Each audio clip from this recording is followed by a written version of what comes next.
Hello friends, for today's video we are doing a reading recommendations challenge, and the setup for this is very straightforward. The idea is that I was recommended 4 books from 4 different people, and then whichever book turned out to be my favorite is the winner. But there are some additional factors into this challenge that I wanted to lay out before we get into the books themselves, and I also wanted to make clear who the different groups of people were. So the first group was all of you. How I came to get a recommendation from all of you, I said, hey, based off of the hundreds of videos that I make where you hear me yammer on and on and on all the time about books, and maybe you've picked up over those many videos my taste to some degree. What's a book that you feel would perfectly fit my tastes?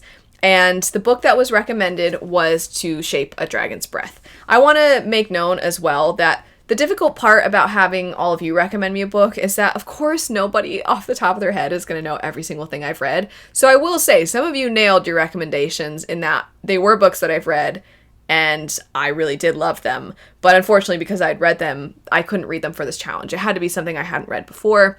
But props to all of you. I had plenty of recommendations. And I'm like, oh, I've read that one, but I do really love it. As far as how there was a winner for what the book was that was selected, it was whichever book was mentioned that had the most amount of likes on that comment, and also maybe even got recommended more than once in case somebody didn't see that comment. And this one not only got recommended multiple times, but it also had the most amount of likes. So I was very excited because I was like, okay, I feel like there's a really good chance that I'm going to really, really love this book, just purely off of the fact that so many of you are like, you need to pick up To Shape a Dragon's Breath.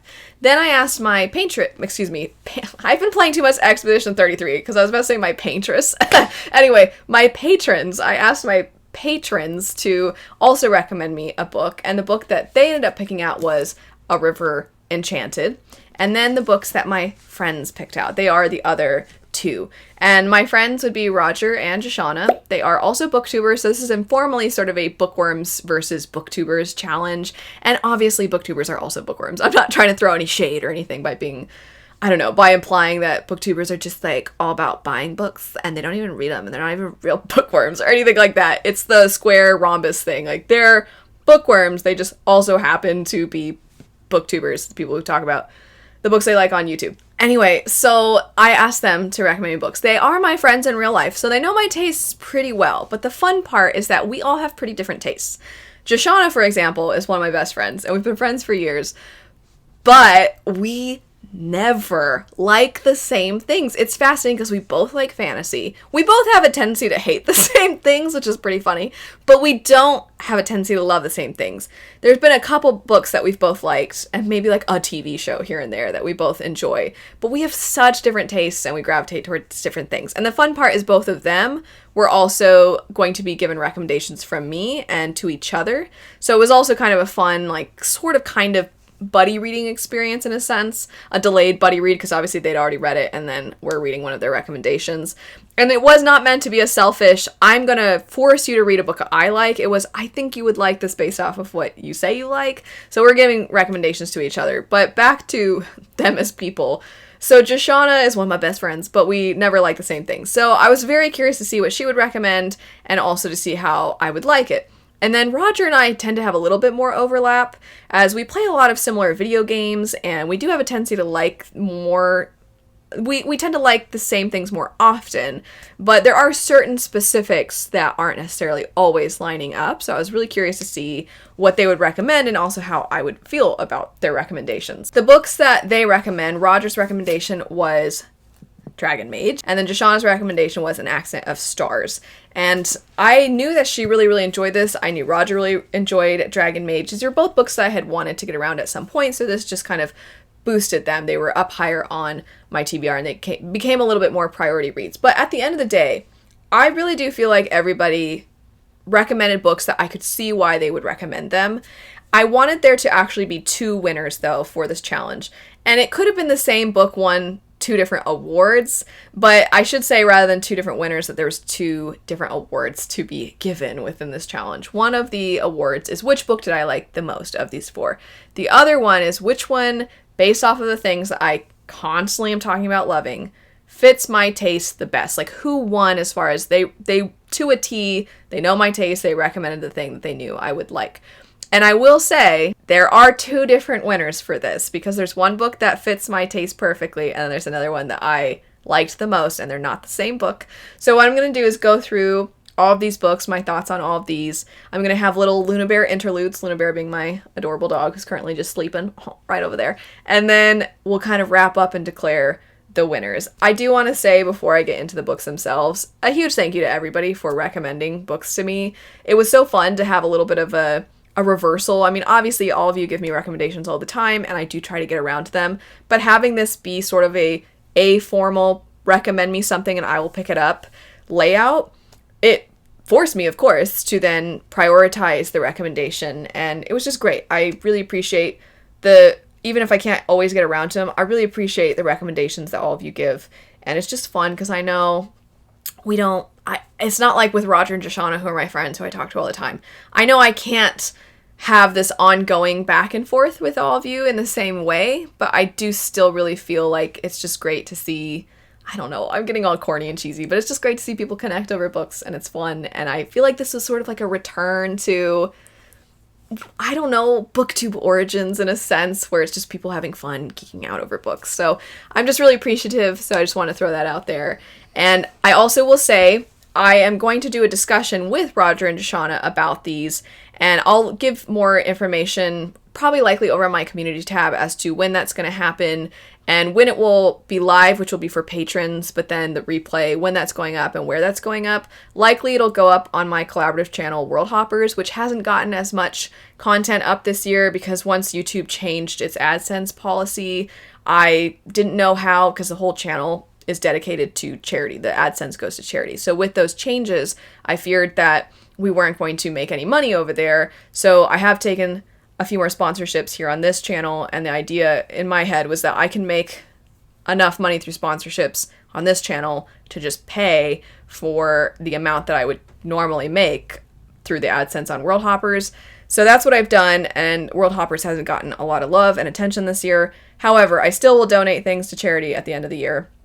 And I am going to have the occasional videos, just not going to be as regular as it used to be, but that is likely where it's going to go. If anything changes to that, though, I'll let you know, as I stated, on my community tab. I'll keep you up to date if you care. I think the discussion is going to be a lot of fun. I think it's going to be so fun because, as I stated, Joshana and I often have different tastes, and Roger's just always in the middle. Kind of like, I just don't understand how the two of you never like the same things. But anyway, let's talk about the books. We'll go ahead and start with the one that all of you recommended. Luna, are you grumbling? Are you being a grumbly girl? Yeah? You know, we get to eat dinner too. We're not excluding you for eating. Oh. Okay. Sure. Whatever you say, Luna.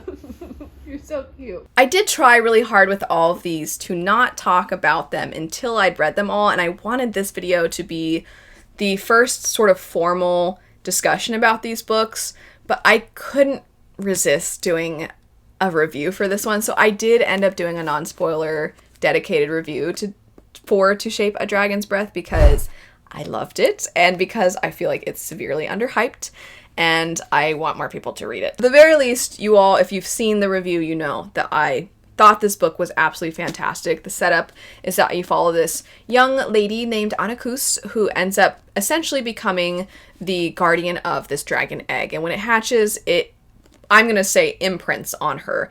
And now she has this bond with this baby dragon, but in their society, it is not at all hiding what it is representing, even though it's a fantasy world. Even if you look at the map at the beginning, it's very clearly inspired. Almost doesn't feel like the right way to describe it. It's just more so that it is very obviously rooted in our own history on our planet, because the map layout, you're like, yeah, that's clearly North America and that's Europe, and you can see what location is what, and you can kind of infer based off of the way things play out what groups each individual is meant to sort of represent and where they come from. It was done so well. I do think there are some parallels between this and the book Babel, which I know a lot of people really, really loved, and they really appreciated the themes.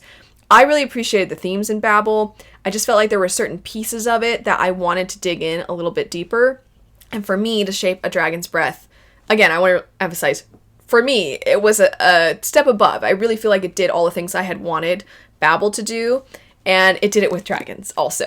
So the setup is that you follow this young girl, as I was describing, who ends up being forced to go to this school because they don't allow for people to be guardians of these dragons without their supervision. You have to follow these very specific rules if you're going to be somebody who has a bond with a dragon. And so Anakus is essentially taken away from her family and forced into this school. And because she grew up with all of them and she grew up with her community, she is now having to try and fit within the rules of this community and the ways of everyone else. And she's not been accustomed to this. Some of it she understands, some of it she doesn't understand at all. In fact, most of it she thinks is rigid. It doesn't make sense if you think about it objectively and logically. She just doesn't understand why their society functions the way it does. It seems like everybody is concerned with accumulating wealth. It seems like everybody judges everybody based off how much wealth they have and their positions within society, the sort of social hierarchy that she just doesn't really connect with or think is productive for society. But she has to basically follow along with what is told to her, otherwise they're going to take her dragon away. So she's kind of having this almost crisis of identity where she doesn't want to lose who she is and the people that she cares about. She doesn't want to lose what I'm going to say their touch on her life and the things that she values. She doesn't want to lose that, but she's having to be forced into this situation where if she doesn't comply, then it can have very serious effects to not only her, but her dragon, who she very much cares about and is protective of. She's also exceptionally brilliant, and she's a character, as far as protagonists go, I loved her as a protagonist, and I just felt like she was kind of understated in a sense. She wasn't that sort of brash protagonist that we get who's trying to take the system down. And that wasn't even her goal anyway. She's just kind of trying to live life. And in being somebody who is mistreated by their society, there's almost this inevitability of getting caught up in fighting for yourself and your way of life. And it was so well done. The side characters were all exceptionally written. I felt like everybody was multifaceted. I thought it was great. I thought this book was absolutely exceptional. I'm so excited for when we eventually get that second book, and I am so grateful for this recommendation. I thought it was amazing. I will have the review linked in case you'd like to hear more, but it's just going to be more gushing from me of being like, it was so good, oh my gosh. So, if you want to hear more about it, that'll be there, but it is going to be an extension of my praise that is happening right now. Oh, I do want to make known some of the pieces, because I kind of have to guess when it comes to the reasons why all of you recommended it to me. And with my friends, I don't want to know why just yet, because we'll talk about it in the discussion. But for each of these recommendations, I'm going to guess what I thought was the things I thought were the pieces of why you would recommend this to me. There are dragons, first off, and I love a good animal companion, mythological creature companion, so I definitely feel like that was there. And I really like things that are very exceptionally thematically driven. I say exceptionally thematically driven because sometimes books can be thematically driven, but they rely on the themes so much that they don't really take the time to develop the characters or to develop the plot. And in this, I felt like absolutely, it was really well done. And there's a really fascinating, interesting magic system. So I think those are all things that I really, really like, and I absolutely can see why it was recommended for those reasons. It has a bit of a historical fantasy feeling, and I do like historical fantasy. I've said many times that historical fiction I actually really like. I don't pick it up as often as I would like to, but I do like historical fiction a lot, because to me, especially if you go far enough back, it feels like fantasy, because it's fascinating to think that that's how the world was. It's just so different from modern day. Plus there is this feeling of when you pick up something, you're like, wait a second, even if it's fiction, you're like, is that really how things were? Is that true? And then you kind of look into nonfiction, you kind of get sucked into a rabbit hole, and then you want to learn more about that time. And I just think historical fiction could be really well done. In this, I don't think it was so far back that it had that feeling of almost being like fantasy. That said, the historical fiction fantasy feel was really, really well done. So I'm going to say I think that was potentially another factor for why it was recommended. It's not as epic as my really big favorites tend to be really, really epic. And there were some really emotional moments, but my absolute favorites tend to have the highest of highs and the lowest of lows. And I don't know that it necessarily had those things, but it still is one of my favorite books I've picked up this year. if the series continues the way it's going, it's going to be one of my favorite series. So even though it didn't necessarily have some of those pieces just within the first book alone, I still think all the things I mentioned are the reasons it was recommended, and I think it's great. I'm just kind of reiterating that I thought it was amazing. I like how I started by being like, here's why I think you recommended it to me, and I still ended up at like, by the way, this is really good. You've heard that. I'm going to move on now to A River Enchanted. Does someone have zoomies? Luna!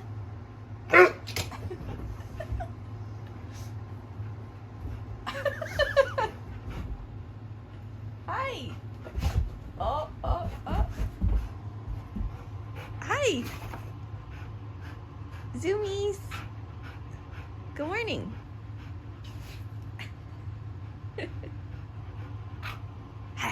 A River Enchanted was the recommendation from my patrons. This is quite different from To Shape a Dragon's Breath, but once again, I really can see why I think that this was recommended. I stated before that I was going to try and wait, and I didn't really get the chance to wait with To Shape a Dragon's Breath to talk about all of these books until this video. But this one I did do a vlog for my patrons because it was a patron recommendation, so if you want to see a little patron vlog, there's that over there. But A River Enchanted I haven't really talked about too much on this channel. I mentioned it in a genre bender video and not too much else. It was also kind of an honorable mention in my favorite books of the quarter, so I failed when it came to not talking about these early. But I did quite like this one, and the setup for this is you follow this young man who's returning to his home from the mainland. And when he's returning home, he's reminded of the allure of this island, which is filled with these very enchanting things about it, whether it be these spirits that sort of inhabit the island or just the people and the way of life and their culture. There's just so much to it that you kind of can't help but get sucked into it all. And he is brought back to the island and requested, I should say, to come back to the island because there are girls who have gone missing, little children, and they can't determine who is responsible for this. They don't know if it's one of the enemies that is on the island that happen to be humans or if it has something to do with the spirits. But at the very least, they think that the spirits might be able to provide them with information. However, they essentially need his skill as a musician to almost like call upon the spirits of the island. So that is his area of expertise. He is a bard of sorts. He's trying to help because he genuinely cares about everybody who is here. And you don't just get his perspective, you also get the perspective of other people on the island, one of whom is someone that has a position of power on the island and feels responsible for the things that are happening. You're also following somebody who is somewhat of a protector of the island. And these characters all know each other because everybody pretty much knows everybody on this island. I thought that the atmosphere was fantastic. This is one of those, it could have gone either way. I could have found the atmosphere to be too much and then not as in tune with the characters. No pun intended with the musical components. But I didn't. I thought that the atmosphere was exceptionally done and the characters were well done. I liked the genre bender qualities. All the things I liked about it are the things that I think make sense for why it was recommended. I liked the genre bender elements. I liked the characters. I liked the atmosphere. And I liked the writing style. Also, I've read Divine Rivals by this author, and I definitely think that was a key component as to why it was recommended as well. And then there's the music, and that can go both ways. That's something I spent a lot of time discussing in the vlog as to why sometimes I majored in music, if you don't know why I'm saying that might have been a component.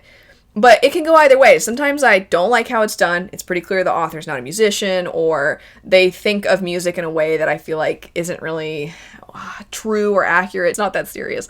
But I think you understand what I mean. That it's like when people have a level of expertise and a certain skill, and then an author is like trying their best. I see this a lot from people that know a lot about horses. When horses are mentioned in stories and people are like, no, that's not accurate, but I'll let it slide. So sometimes I have that feeling a little bit with books that have musical components. I felt like the musical components in this were done very well. So I think that there were so many reasons why this was recommended. Once again, we don't have the highest of highs, the lowest of lows, epic that I tend to have in my absolute favorites. I was not expecting any of these to meet the levels of my all-time favorites because my all-time favorites are so difficult to break into, but I really, really liked this. Certainly by the time I read the second one, if the second one matches how much I like the first, I think that this will be a favorite duology. It might not, be up there with my all-time favorites ever, but I think I'm going to really, really like it. Although I think in saying what I just said, I kind of revealed that To Shape a Dragon's Breath maybe beat this one. But both were great. I loved both of these, and I'm super impressed. I feel like the recommendations have been really good. I don't think it gets much cuter than that. Luna all snuggled up with her blanket. Luna? Luna?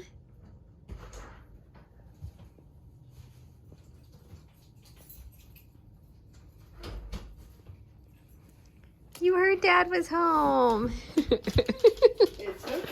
Now for Roger's recommendation. Roger recommended, as a reminder, Dragon Mage.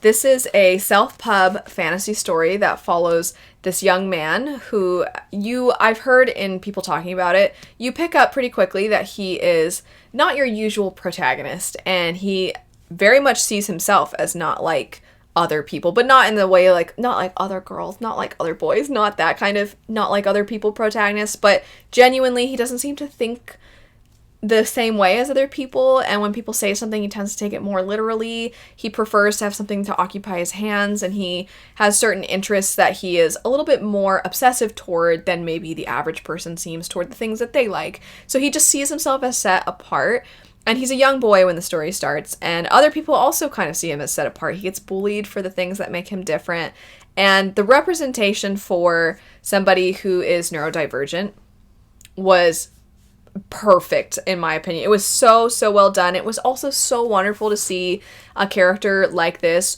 who got to truly be the hero of the story, because he absolutely is, and he's so capable. And the things, it wasn't a matter of these things make you different, so you have to overcome them so that you're like everyone else. It's like, well, these are the things that make you special and who you are and an individual, and we all have certain qualities that make us different from each other, and rather than push those things down, maybe sometimes there will be certain things that are challenging about how we're different from other people, but some of those things are also what make us exceptional. And I feel like the way that was done in this was so good. As I said, it was basically perfection.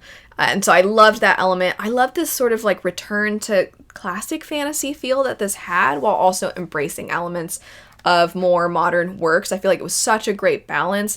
I 100% feel like this is a book that I'm going to recommend time and time again, because I think it's underhyped. And while I know that in the circles that it's popular within, it's really liked, but I don't think it's liked at the level it deserves to be. I think more people need to pick this up, and I think a lot of people are going to really love it. But getting back to the premise of the story, you follow this young character, and at the beginning of the story, he's a young boy. He ends up having this friendship develop with this young man named Marcus, and their friendship is great. The friendship in this is so lovely, and throughout the story, you're seeing as they get older, and the ways of their world and the magic of their world sort of pulls them apart and brings them back together time and time again. And I don't want to say too much as to how that works, because that's kind of part of the journey of the story.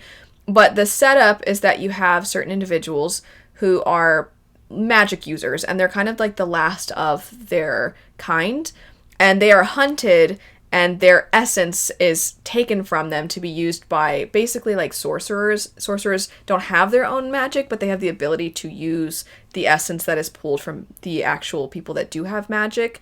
And it turns out our protagonist is one of those individuals.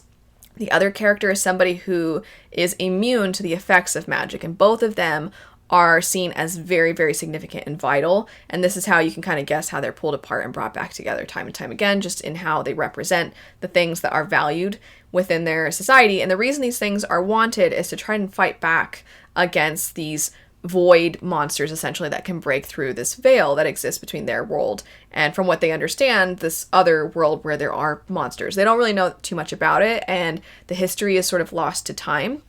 And so you see how the stakes are really significant, because you do not want our main character to be taken and for his magic to be pulled from him and for him to basically live to die so that other people can have power from him. You don't want that to happen, but you also recognize that their only line of defense against these void creatures are the sorcerers.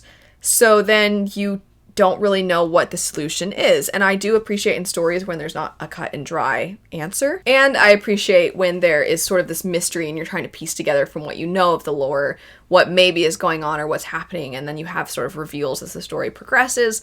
The reasons...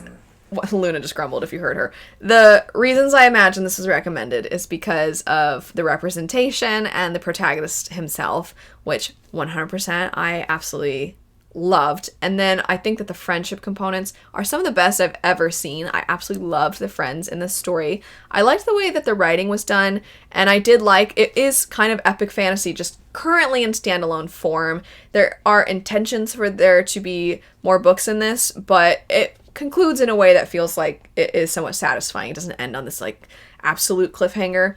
So I do think that the epic nature of the setting is absolutely something that I could see why that would have been recommended to me. As for if I have any criticisms or anything like that, I think that the story, the further in we got, I still feel like the progression of the characters, their arcs were fantastic, the relationship building was fantastic, but I do feel like I almost think this first book could have been broken up into multiple books, and that we could have spent more time in certain areas and more time within certain time periods of the characters' lives, because you do progress from the time that they're boys to young men. And I don't think that that would have been necessary for me to enjoy the story whatsoever. I just feel like some of the lore and the pieces of the world were so cool and so fascinating that I actually feel like I wouldn't have minded spending even more time with those things, but that would have made this first book enormous, because if it's not clear, this first book alone is over 800 pages. So I can understand why this first book wasn't pulled into something longer, but I think it would have been kind of nice to have broken it up and spent even more time, which is a compliment. It's kind of a double-edged sword, because it's a compliment because I'm saying I like it so much I wanted more, but it's like borderline a critique or a criticism of maybe there should have been more, but I didn't think it was necessary to have more of their certain parts of the story necessarily in order for it to be great. I still thought it was absolutely amazing. The characters, though, there were so many times I was like, no, please don't do that. I just want them to be able to be friends and hang out. You know, they're so sweet with each other and they're so nice. And I thought it was great. I loved it. So those first three definitely were top-notch recommendations. Hi, Luna. Yeah, hi. What you doing over there? You're not sleeping. Now to An Accident of Stars. I read this toward the end of this challenge, and it just is so unfair to have to follow up all those other ones that turned out to be books that I absolutely loved. And this is from my friend who we tend to have fairly different tastes anyway. And unfortunately, that is proving true again. This didn't really work for me. I do see, though, why I feel my friend recommended this to me, because there's so many pieces to this that I absolutely, typically, I think, on surface level, if you tell me it has this, this, and this, my interest is piqued. So I think it accomplished being recommended based off of my taste. It was just the execution of the story didn't quite end up working for me. But the setup is that you follow this young girl who is a teenager who exists in our world, and it is a portal fantasy, and she ends up in this other world. And the structure of how it's set up and the dynamics between people, the culture, all these things, it's clearly had so much thought put into it by the author, and it's very drastically different from our own world, which was really refreshing to see, because so often fantasy, even though the worlds can be so vibrant, you can have these interesting magic systems, culturally, it seems like we can't seem to think outside of how our own culture functions. And so it's really exciting when you find an author who genuinely asks the question, like, if the world developed differently than ours, what would the end result look like? What would that world be? And I do love when stories explore something that feels different from us. In fantasy, I just like the possibilities that we have, and I definitely think An Accident of Stars was reaching for that.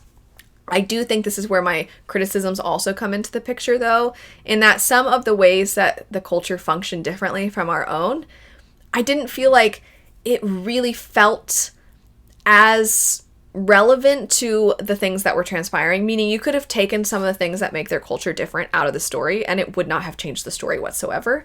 So I'm not trying to in any way imply that the author was just having a checklist of, let me have this kind of character and this sort of setup between these things. And I don't think that it was written in that way. But when people describe stories where they feel like it can come across that way, I kind of feel like I could see that being maybe something people might feel about this one, just because, as an example, one of the characters is somebody who has multiple spouses, and that's very common in their world. People oftentimes have more than one spouse. However, you never see the character who has multiple spouses, you never see them interact with them, and they only think about them a couple of times. They're never really in the story, so you don't really get to explore the dynamic of how that really works in a way that is a day-to-day basis kind of thing. It's sort of just a, oh yeah, I have a husband and a wife, and I have a son. And you don't really get to explore that family dynamic. And that's true for all the characters who have multiple spouses. You don't get to explore the family dynamics and how that would look different, which I was really looking forward to when I was getting into it and I was seeing that the cultures were different. I was like, okay, this is a polyamorous society. Let's see how this works in their society. And then you kind of don't. And that's where I was like, ah, man. So the concepts I really liked, but then I didn't really feel, and that's just one example, but there are others as well that I feel like all kind of played out that way.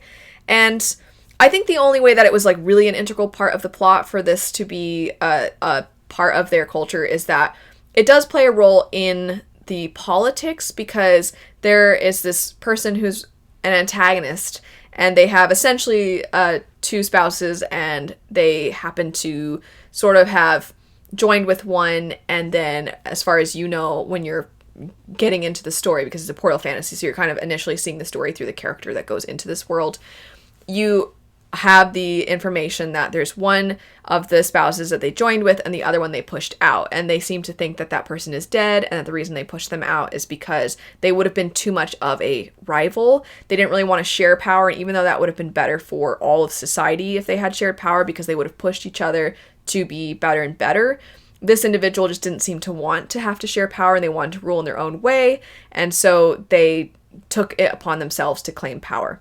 So I do feel like in that sense, you could have had that without it being a polyamorous society, but it made sense to the story to have that. But I also feel like you could just say in their worlds, the rulers can have more spouses. Like, as an example, something like Apothecary Diaries, you have an emperor and then he has a lot of concubines or something like that. And so even that, though, I mean, the antagonists, you don't really see them for a lot of the story. They're sort of like this distant threat that they send people after the characters and other such things, but they're not a rival that you're going up against on page necessarily for most of the story. So even that, you're not really seeing how the dynamics play out. So I really, as I stated a few times, I loved the concepts in this story and the ideas, and I thought there was a lot of creativity and a lot of effort poured into the world. I just don't know that I felt like the way that you actually saw those things as a part of their lives, I don't really feel like that was explored as much as I would have liked. And as stated, I mean, you do explore it so well in something like To Shave a Dragon's Breath. So it's really kind of sad that this was read around the same time as all these other ones, because these other ones were like so perfect for the things that I like. But I feel like the parts that I was the most moved by in this story, and this is another factor that I felt like I can see why Jashana recommended this to me. So the main character I feel like a fair amount of shared time with the perspectives, but the story starts with the one character that's from our own world. And her feeling this sense of nobody cares about the struggles that I have, and nobody sees me, and nobody seems to listen to me, that's shown at the very beginning of the story before she's transported to the fantasy world. I feel like that was actually really moving, and I genuinely really enjoy when characters are introspective and when they think through the way that the world treats them, and also how they've sort of soaked in the world as it is and how maybe they perpetuate certain things. That, and also the end, which I can't say because it's a spoiler, but there's something that happens with that character at the end, and that part was pretty emotional. But interestingly, that was completely outside the fantasy stuff. So what I think maybe would have made this story work a little bit better for me is one of two things. I would actually really like to see this author just write a contemporary story exploring the challenges of being a young person who's basically a coming-of-age story. I think that this author would write that really well.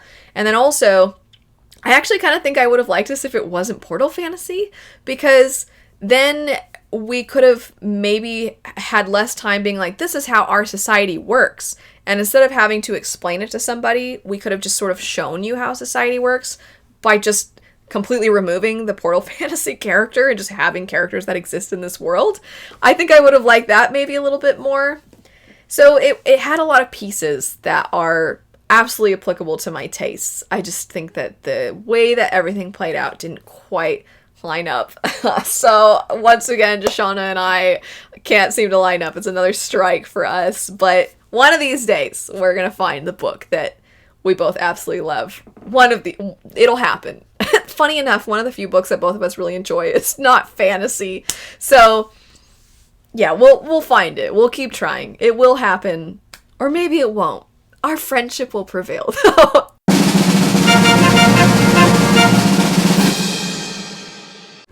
I said before that there's a possibility of there being 2 different winners because there's sort of 2 awards. The book I liked the most and the book that I thought fit my taste the best.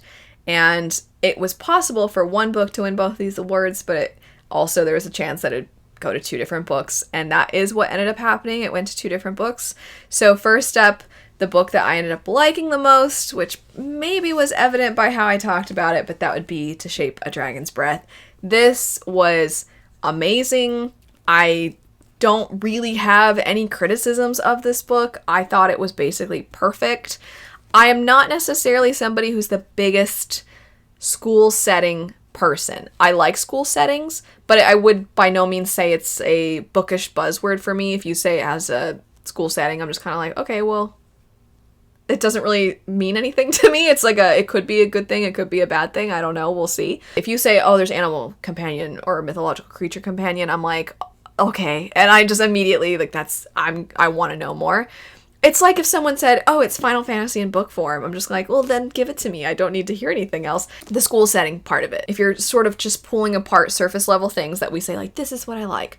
School setting is not necessarily a positive or a negative. It didn't hurt this one when it came to who recommended the best thing for the things I say I like. It didn't hurt it, but it didn't add to it. It's kind of like with An Accident of Stars. It's portal fantasy. I don't necessarily love portal fantasy. I don't dislike portal fantasy, so it could go both ways. The book that 100%, I mean, there is nothing really that could be said about it that was against my taste or even neutral. I mean, everything was buzzword for me, and that would be Dragon Mage. So Roger did win when it comes to knowing the book that fit my taste the best. All the buzzwords, everything I say I like. This one was perfect. This one was really close. It was super, super, super close. I mean, I could have given this one both. They're pretty close. These were all absolutely ones that I can see why people would recommend them to me, and it was a very successful venture. I had so much fun with this. I'm so appreciative, as I said at the beginning, for all of you recommending these to me. Definitely check out Roger and Joshana's channels, especially if maybe you find that you appreciate my anticipated releases videos or something like that, but you just find like we don't always have similar tastes, then maybe Joshana is the person for you because she has pretty different tastes from me, but we both really love fantasy. So she might represent a lot of what I don't have the opportunity to talk about as often. And then Roger has he reads so many series, and he just is able to be a part of so many conversations, both for underhyped and really loves, and they're just both lovely people in general. So check out their channels, and I'll keep you up to date on our discussion about these because I think that'll be so fun. But thanks so much for watching. Thanks for the recommendations. If you're interested in checking any of these out for yourself, I'll have them linked. I hope you have a great rest of your day, and I'll see you later. Bye.